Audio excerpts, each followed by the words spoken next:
Despegue de la 25ª misión del transbordador espacial y ha despejado la torre.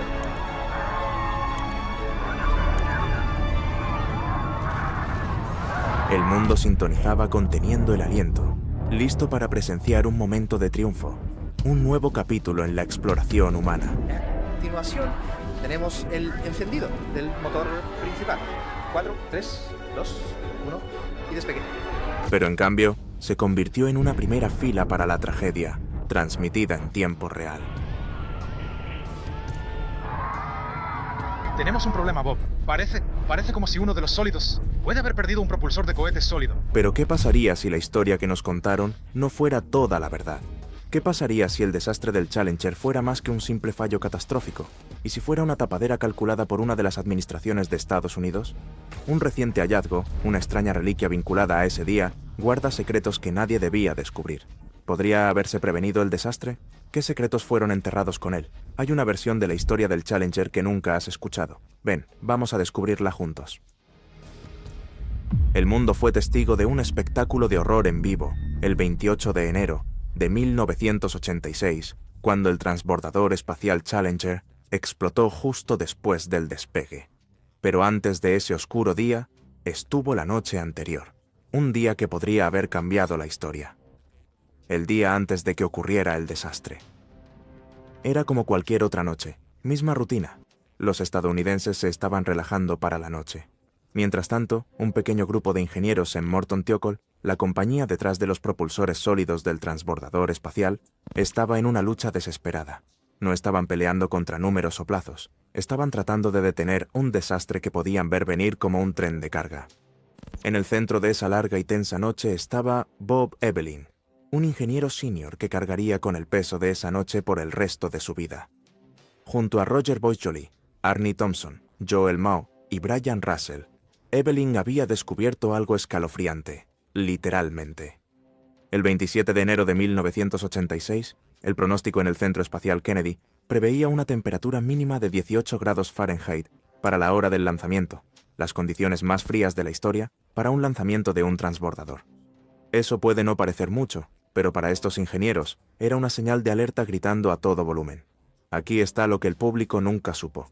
Las juntas tóricas de goma, los pequeños sellos cruciales en los cohetes de refuerzo del transbordador, no estaban diseñadas para este tipo de frío, y tenían los datos para probarlo. Esto no era solo una corazonada o un peor escenario escrito en una servilleta. Habían documentado la erosión de los anillos de goma, fugas de gas, fotos, resultados de pruebas, incluso modelos matemáticos. La evidencia estaba por todas partes, y todo decía lo mismo. Lanzar en ese frío sería una sentencia de muerte. Evelyn y su equipo suplicaron un retraso. Defendieron su caso, respaldados por la ciencia, por la historia, por el miedo. Pero la NASA dijo que no. Ese no fue solo una decisión. Fue el primer paso hacia una de las tragedias más evitables en la historia espacial. Un gigante bajo presión. La idea de posponer el lanzamiento, impensable, no porque fuera inseguro, sino porque la NASA estaba acorralada por la presión de todos lados. El lanzamiento ya había sido retrasado más de una vez, y otro aplazamiento haría que la agencia pareciera débil, indecisa, incluso incompetente. Detrás de escena, las apuestas eran tanto políticas como técnicas. Había un foco nacional puesto en Christa McAuliffe, la maestra convertida en astronauta destinada a inspirar a una generación. Y con el discurso del Estado de la Unión del presidente Reagan acercándose rápidamente, la presión para enviarla al espacio a tiempo era inmensa. Retrasar el lanzamiento, y NASA arriesgaba no solo la vergüenza pública, sino también perder apoyo y financiación crucial del gobierno. Así que siguieron adelante, no porque fuera la elección correcta, sino porque retroceder parecía imposible. Y lo que sucedió después es quizás la parte más escalofriante de toda la historia. Bajo la presión directa de la NASA, la dirección de Morton Thiokol tomó una decisión que resonaría en sus conciencias durante años. Pidieron a los ingenieros, las mismas personas que habían levantado alertas, presentado evidencia y rogado por un retraso, que abandonaran la sala. Luego, a puerta cerrada, y sin un solo nuevo dato o fragmento de análisis de ingeniería, revirtieron la recomendación original.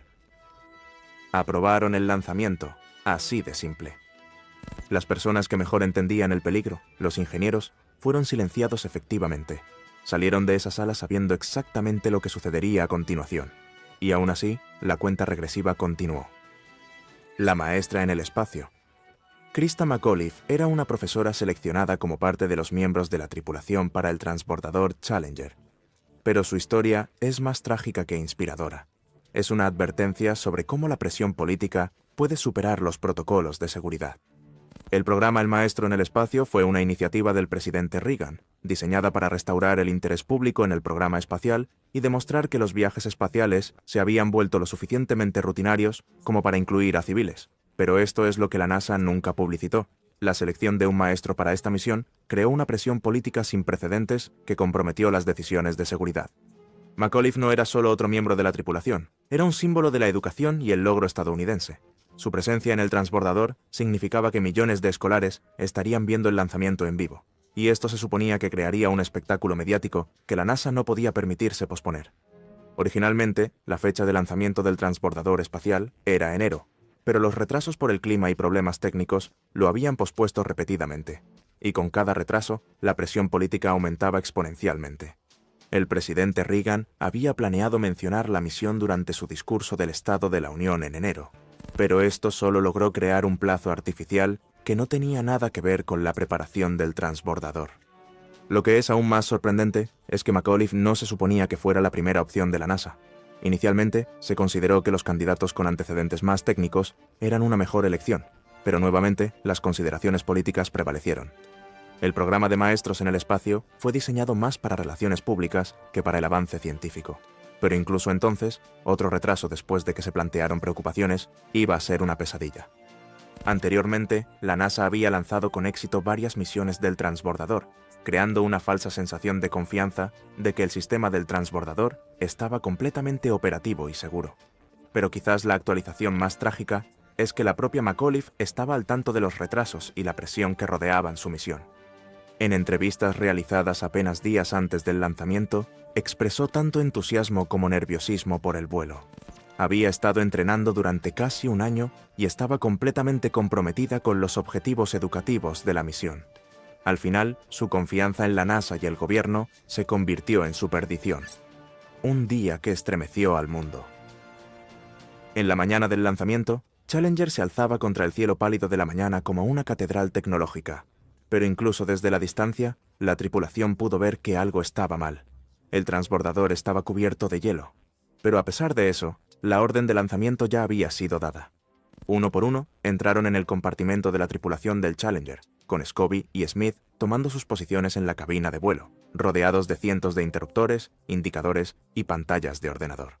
Detrás de ellos, los especialistas de la misión se instalaron en sus asientos, revisando las listas de verificación finales con la precisión metódica que había mantenido seguro al programa del transbordador en 20 vuelos anteriores. A medida que la cuenta regresiva entraba en su fase final, la comunicación por radio entre el transbordador y el control de la misión era clara, eficiente y rutinaria. Las actualizaciones meteorológicas confirmaron lo que todos ya sabían: hacía frío, más frío que en cualquier otro lanzamiento del transbordador anterior. Pero los equipos de inspección de hielo habían autorizado el vehículo para el vuelo. El oficial de seguridad del rango había dado el visto bueno. El director de vuelo había consultado a su equipo y recibió aprobación unánime. Todos los sistemas funcionaban normalmente.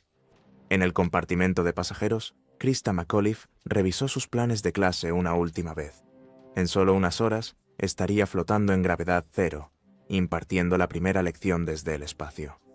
Después del despegue, el Challenger aceleró a 7 seres humanos de 0 a 100 millas por hora en 6 segundos. Todo estaba procediendo normalmente. El transbordador estaba funcionando a la perfección, sus sistemas operaban dentro de los parámetros de diseño. En el control de la misión, los controladores de vuelo monitoreaban cientos de flujos de datos, todos mostrando un rendimiento nominal. Pero a 900 millas de distancia en Utah, Roger Boisjoli estaba sentado en su oficina mirando la pantalla de un televisor, sabiendo que en algún lugar de la incomprensible complejidad del sistema de propulsión del Challenger, los sellos de goma ya estaban fallando. A 46.000 pies, viajando a casi 2.000 millas por hora, el Challenger encontró la peor combinación posible de fuerzas aerodinámicas y estrés estructural. La junta tórica fallida, exactamente como había predicho Boisjoli, permitió que el gas sobrecalentado escapara del propulsor sólido derecho. Ese gas que escapaba había estado quemando la estructura de soporte del tanque de combustible externo durante más de un minuto. invisible para la tripulación, indetectable por la mayoría de los sensores del transbordador. El tanque estaba estructuralmente comprometido, pero no explotó, se rompió, liberando 500.000 de galones de hidrógeno líquido y oxígeno en la atmósfera. La reacción química creó una espectacular bola de fuego que hizo al mundo creer que era una explosión. El transbordador en sí y la cabina que llevaba a la tripulación se separaron de esta bola de fuego completamente intactos. Durante varios segundos, Challenger continuó volando. Sus pilotos probablemente no sabían que ya no estaban conectados a su fuente de combustible. El compartimento de la tripulación cayó miles de pies en 2 minutos y 45 segundos. Cuando el compartimento de la tripulación finalmente impactó en el Océano Atlántico, 7 sueños terminaron y una nación quedó en shock. Una evidencia del pasado. El fallo del anillo O no fue un problema mecánico aleatorio que surgió en el último momento. Fue una consecuencia predecible de un diseño defectuoso y pruebas inadecuadas que los ingenieros habían estado documentando durante años. Los cohetes aceleradores sólidos del transbordador espacial se ensamblaban en segmentos, con cada junta sellada por 2 gigantescos anillos de goma en O, un sello primario y uno secundario. En teoría, si el sello primario fallaba, el secundario impediría que los gases calientes escaparan. Ahora, aquí yace el defecto crítico que la dirección de la NASA no quería reconocer. Tanto los anillos O primario como secundario en la junta del cohete impulsor de combustible sólido derecho fueron quemados por gases calientes. Boyce Holly, uno de los ingenieros, había estado realizando pruebas exhaustivas sobre el rendimiento de los anillos de sellado desde 1985. Sus datos mostraban una clara correlación entre la temperatura y la efectividad del sello. A temperaturas por debajo de 65 grados Fahrenheit, el caucho se volvía tan rígido que no podía mantener una compresión adecuada del sello. A 32 grados o menos, la temperatura esperada la mañana del lanzamiento, los anillos de sellado serían prácticamente inútiles. Junto con esta noticia, había un hecho aún más impactante. Habían habido daños en los anillos de sellado de vuelos anteriores y la NASA tenía evidencia de todos ellos. Lo que esto demostró fue que no eran incidentes aislados, sino señales de advertencia de un problema recurrente. La evidencia más condenatoria vino de un análisis post-vuelo de la misión STS-51C en enero de 1985. Esta misión se lanzó en un clima relativamente frío, a 53 grados Fahrenheit, y experimentó el daño más severo en los O-rings hasta la fecha. El O-ring principal estaba completamente erosionado, y el sello secundario mostraba daños significativos. Si la erosión hubiera sido solo un poco peor, ese transbordador también habría explotado.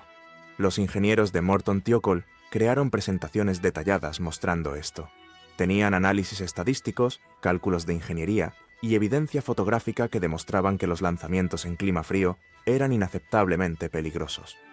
Pero la dirección de la NASA desestimó estas preocupaciones al considerarlas no concluyentes y argumentó que el transbordador había volado con éxito en clima frío antes. Sin embargo, este argumento reveló una falta de comprensión fundamental de la evaluación de riesgos. El hecho de que los lanzamientos anteriores en clima frío no hubieran resultado en un fallo catastrófico no significaba que fueran seguros, simplemente significaba que tuvieron suerte. Los ingenieros entendieron esta distinción, pero la dirección eligió interpretar el éxito pasado como prueba de seguridad futura. Quizás lo más perturbador de todo fueron los propios protocolos de seguridad de NASA que requerían eliminar cualquier modo de falla de punto único del diseño del transbordador. El sistema del O-ring se clasificó como un componente de criticidad 1, lo que significa que su falla resultaría en la pérdida del vehículo y la tripulación. A pesar de esta clasificación, la NASA continuó volando con una deficiencia conocida en el diseño del sello, preparando intencionalmente a una tripulación para un desastre fatal. La tripulación que murió 2 veces. Uno de los mitos más persistentes sobre el desastre del Challenger es que la tripulación murió instantáneamente cuando el transbordador explotó. Esta mentira reconfortante fue propagada por la NASA y los medios para evitar que las familias y el público conocieran una verdad más aterradora. Un análisis reciente de los escombros recuperados y datos de vuelo revela una realidad mucho más trágica. La explosión que los espectadores vieron en televisión no fue en realidad una explosión en el sentido tradicional. Fue una desintegración estructural después de que el tanque de combustible externo se rompió. Esencialmente, el transbordador se desintegró, pero el desbordamiento de combustible reaccionando con el oxígeno causó un incendio significativo que parecía una explosión. El compartimento de la tripulación permaneció en gran medida intacto durante esta ruptura inicial y continuó volando hacia arriba durante otros 25 segundos antes de comenzar su descenso fatal hacia el océano. Esto significa que los 7 miembros de la tripulación probablemente estaban conscientes y al tanto durante al menos parte de su caída de 3 minutos desde 65.000 pies hasta la superficie del océano. Los paquetes de aire de emergencia encontrados en los restos demostraron que al menos 3 miembros de la tripulación habían activado sus suministros de oxígeno, lo que indica que estaban vivos e intentando responder a la emergencia. El compartimento de la tripulación impactó el océano a aproximadamente 200 millas por hora, generando una fuerza de impacto mucho más allá de los límites de supervivencia humana. Pero el conocimiento de que estos valientes individuos podrían haber estado conscientes durante su caída añade una capa adicional de tragedia a una historia ya devastadora. Imagina ese escenario, estar en un transbordador condenado desde el principio, sobreviviendo a la desintegración inicial, cayendo libremente en una cabina sin motor, sin comunicaciones ni guía del resto del mundo, solo para enfrentar la muerte de una manera horrenda. Las últimas palabras escalofriantes. El comandante Dick Scobie, el piloto Michael Smith, los especialistas de misión Judith Resnick, Ellison Onizuka y Ronald McNair, el especialista de carga Gregory Jarvis y la maestra Krista McAuliffe merecían algo mejor. Confiaron en las garantías de la NASA de que el transbordador era seguro y confiable. No tenían forma de saber que los ingenieros estaban intentando desesperadamente prevenir sus muertes, mientras la administración ignoraba advertencias críticas de seguridad. La recuperación del compartimiento de la tripulación tomó 73 días y costó millones de dólares. Cuando finalmente fue llevado a la superficie, los investigadores encontraron evidencia de que la tripulación había intentado recuperar el control de su situación. Se habían movido interruptores a posiciones de emergencia y se habían iniciado procedimientos de emergencia. Esta evidencia contradice las afirmaciones iniciales de la NASA de que la tripulación no estaba al tanto del desastre. En realidad, probablemente experimentaron un aterrador periodo de conciencia mientras su nave espacial se desintegraba a su alrededor. Los informes mostraron que los pilotos dijeron en sus momentos finales, una indicación de que de alguna manera sabían que estaban condenados. Una decisión fatal. El desastre del Challenger no fue solo un fallo técnico, fue el resultado de una cultura corporativa que priorizó el calendario y el presupuesto sobre la seguridad humana. La relación entre la NASA y sus contratistas en la década de 1980 creó una tormenta perfecta de incentivos contradictorios que hizo que la tragedia fuera inevitable. Morton Thiokol estaba bajo una enorme presión financiera para mantener su contrato con la NASA. El programa del cohete propulsor sólido valía cientos de millones de dólares, y cualquier retraso significativo o preocupación por la seguridad podría poner en peligro futuros negocios. Esto creó una cultura donde las preocupaciones de ingeniería se veían como obstáculos para la rentabilidad, en lugar de consideraciones esenciales de seguridad. Documentos internos de la empresa revelados durante audiencias del Congreso muestran que los ejecutivos de Morton Thiokol estaban más preocupados por su relación con la NASA que por las implicaciones de seguridad de sus productos. La presión funcionó exactamente como se pretendía.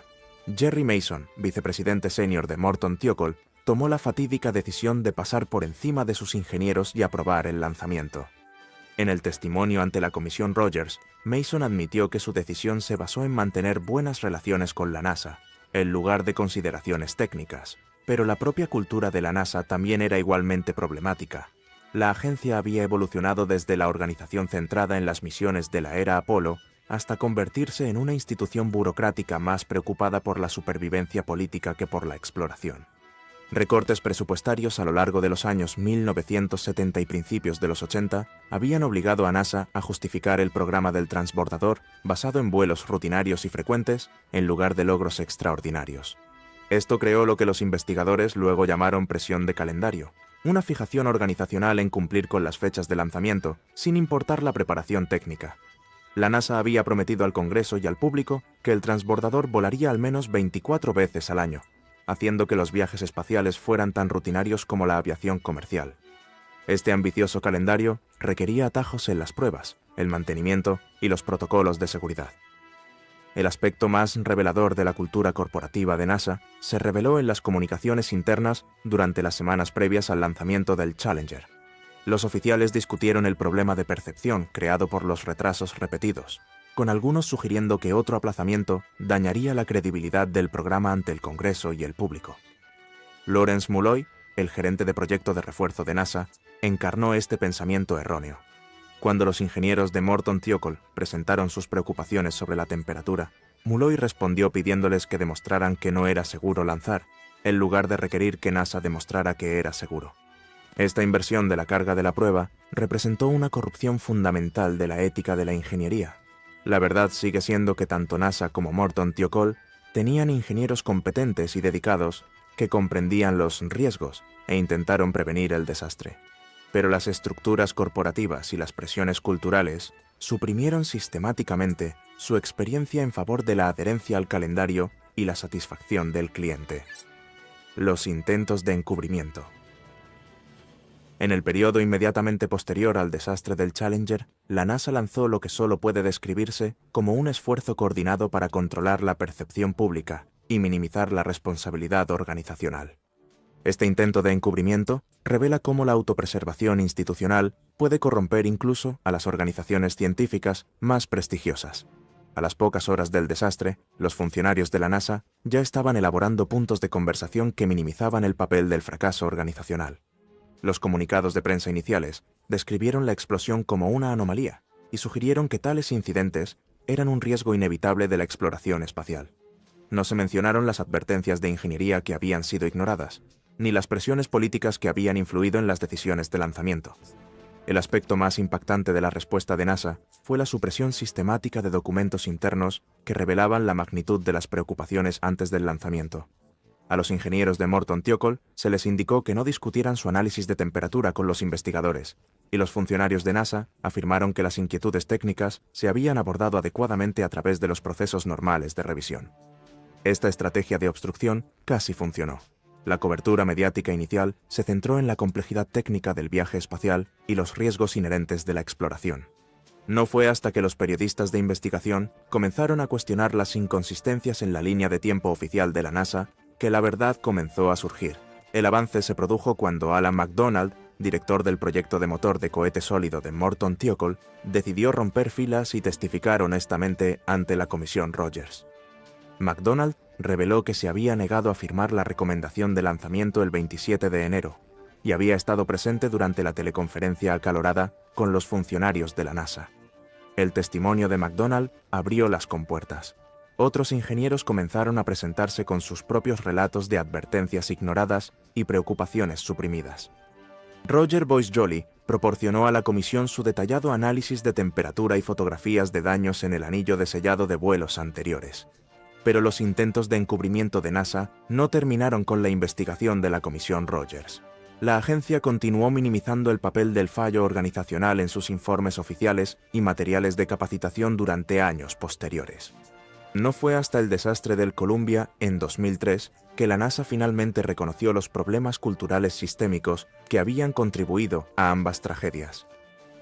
El aspecto más perturbador del encubrimiento de la NASA fue el trato a los ingenieros denunciantes.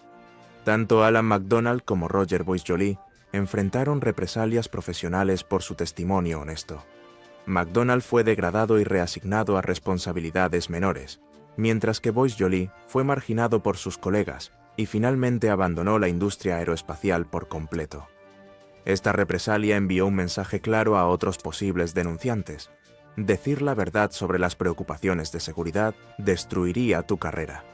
Hablando de carreras, no olvides darle me gusta a este video para salvar la nuestra, mientras hablamos sobre los héroes no reconocidos del desastre del Challenger. Historias no contadas y héroes anónimos. Detrás de los fracasos corporativos y las presiones políticas que llevaron al desastre del Challenger, hubo ingenieros individuales que arriesgaron sus carreras para prevenir la tragedia. Sus historias representan lo mejor de la ética de la ingeniería y lo peor de la disfunción organizativa.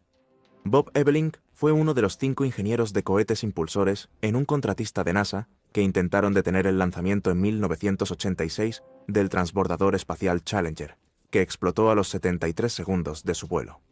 Durante el resto de su vida, Ebeling cargó con el peso de sentir que no había hecho lo suficiente para prevenir el desastre. En una entrevista de 2016, apenas unos meses antes de su muerte, Ebeling reveló el impacto emocional del desastre del Challenger. En sus declaraciones, reflexionó sobre la posición imposible en la que se encontraban los ingenieros éticos al enfrentar la presión organizacional para permanecer en silencio. Por otro lado, la historia de Roger Boyce-Joly es igualmente trágica. Como especialista principal en las juntas tóricas, tenía el entendimiento más detallado de los problemas de los sellos y había estado documentando sus preocupaciones durante meses. Su memo de julio de 1985, que predecía una catástrofe de mayor magnitud, fue un intento desesperado de obligar a la NASA a abordar las deficiencias conocidas en el diseño del transbordador.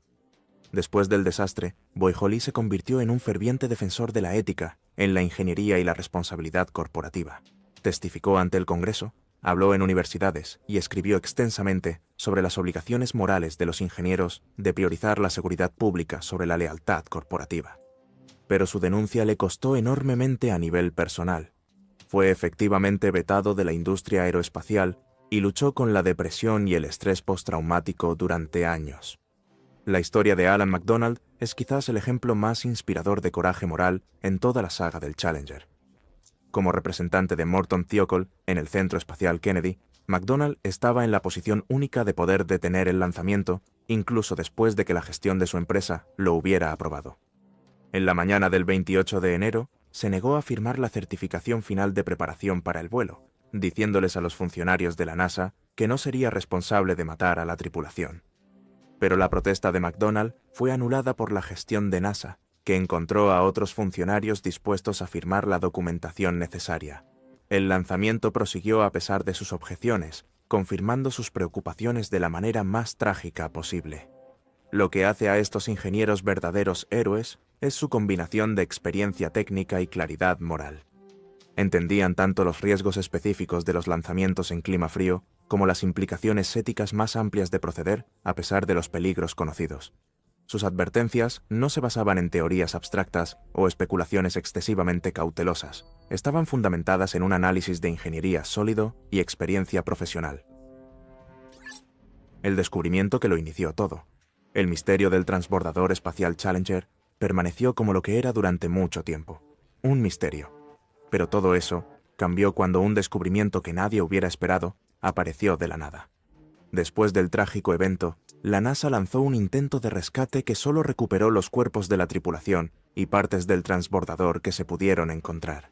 El resto quedó a merced del destino, ya que se hundieron en el fondo del océano. En un sorprendente giro del destino, se descubrió una pieza del transbordador de 20 pies en 2022, décadas después del naufragio inicial. Este fragmento fue descubierto por un equipo de filmación que exploraba el fondo del océano y documentaba sus hallazgos para un documental sobre la Segunda Guerra Mundial. Imaginen su sorpresa al tropezar con un gran fragmento del transbordador Challenger. La marca de baldosas de agua de la NASA era inconfundible, y cuando salieron a la superficie, se confirmó que este fragmento era parte del desafortunado transbordador que se estrelló al despegar. Por un lado, este descubrimiento fue algo bueno. Por otro lado, trajo de vuelta recuerdos de vidas perdidas, especialmente la de Christa McAuliffe. Sin embargo, NASA reconoció este hallazgo y anunció que permanecerá sin alterar en el sitio como un recordatorio solemne de aquellos que perdieron sus vidas y un día trágico en la historia de los vuelos espaciales. Las secuelas que cambiaron a la NASA para siempre. El desastre del Challenger obligó a la NASA a enfrentar fallas fundamentales en su cultura organizativa y prácticas técnicas. Los cambios que siguieron fueron integrales y duraderos, comenzando un proceso que transformó cómo la agencia abordaba la seguridad, la evaluación de riesgos y la toma de decisiones. El cambio más visible fue el rediseño completo de las uniones del propulsor de cohete sólido. Ingenieros de Morton Thiokol, trabajando bajo una intensa vigilancia, desarrollaron un nuevo diseño de junta que eliminó los problemas de sensibilidad a la temperatura que habían causado la explosión del Challenger. El nuevo diseño incluyó anillos O adicionales, una geometría de unión mejorada y protocolos de prueba extensos. Pero no terminó ahí. Los cambios técnicos fueron solo parte de la transformación de la NASA. La agencia estableció nuevas organizaciones de supervisión de seguridad, incluyendo la Oficina de Seguridad, Fiabilidad y Garantía de Calidad, que reportaba directamente al administrador de NASA en lugar de a los gestores de programas. Este cambio organizativo fue diseñado para asegurar que las preocupaciones de seguridad recibieran atención de alto nivel en lugar de ser filtradas a través de la gestión de programas. NASA también implementó nuevos procesos de toma de decisiones que requerían aprobación explícita de múltiples niveles de gestión antes de proceder con lanzamientos en condiciones marginales. Estos procesos fueron diseñados para prevenir el tipo de toma de decisiones apresurada que había caracterizado la noche antes del lanzamiento del Challenger. La relación de la agencia con los contratistas también cambió significativamente. Los nuevos requisitos contractuales exigían que las preocupaciones de ingeniería se comunicaran directamente a la NASA en lugar de filtrarse a través de la gestión del contratista. Este cambio fue diseñado específicamente para prevenir la supresión de disidencia ingenieril que había ocurrido en Morton Thiokol. Quizás lo más importante, la NASA comenzó a reconocer los riesgos inherentes del vuelo espacial en lugar de promover el transbordador como un sistema de transporte rutinario.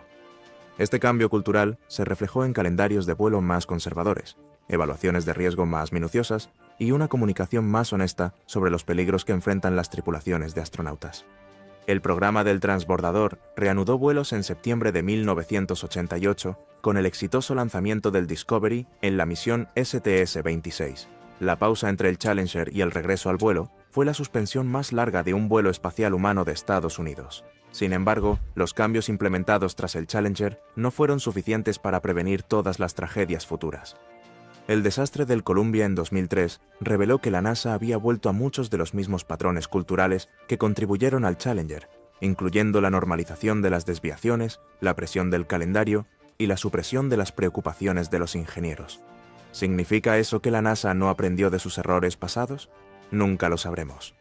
Si te gustó este video, haz clic en el botón de suscripción para recibir notificaciones de más videos interesantes como este. Gracias por mirar. Nos vemos en el próximo video.